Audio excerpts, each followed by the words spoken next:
ചൊരക്കയും ചെമ്മീനും കറി വയ്ക്കാനായിട്ട് ഞാനൊരു കഷ്ണം ചൊരക്കയും കുറച്ച് ചെമ്മീനും എടുത്തിട്ടുണ്ട്. ആദ്യം നമുക്ക് ചെമ്മീനൊന്ന് വേവിച്ചെടുക്കണം.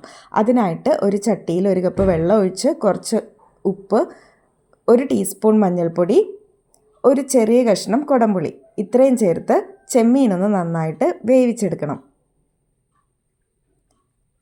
ചെമ്മീൻ നന്നായി തിളച്ച് തുടങ്ങുമ്പോഴേക്കും നമുക്ക് ചുരക്ക ഒന്ന് കട്ട് ചെയ്തെടുക്കാം. ഇതുപോലെ ചെറിയ പീസുകളായിട്ട് വേണം ചുരക്ക കട്ട് ചെയ്തെടുക്കാൻ വേണ്ടിയിട്ട്. ഇനി ചുരക്ക കഷ്ണങ്ങൾ നമുക്ക് ഈ ചെമ്മീനിൻ്റെ കൂട്ടത്തിലേക്ക് ചേർത്ത് കൊടുക്കാം. ചുരക്ക നന്നായിട്ട് വേവണം. അതിന് വേണ്ടിയിട്ട് നമുക്ക് നന്നായിട്ടൊന്ന് അടച്ചു വെച്ചിട്ട് വേവിച്ചെടുക്കാം.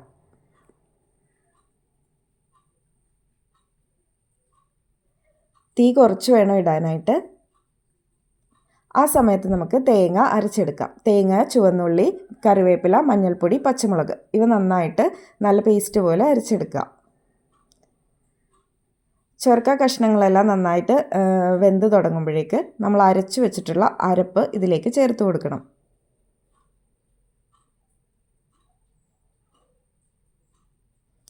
ഇനി അരപ്പ് നന്നായിട്ടൊന്ന് ചെറിയ തീയിൽ നന്നായിട്ടൊന്ന് തിളച്ച് വരുമ്പോഴേക്ക് തീ ഓഫ് ചെയ്യാം. ഇനി നമുക്ക് കറിയിലേക്ക് കടുകും കറിവേപ്പിലയും വറ്റൽമുളകും കൂടി താളിച്ചൊഴിക്കാം.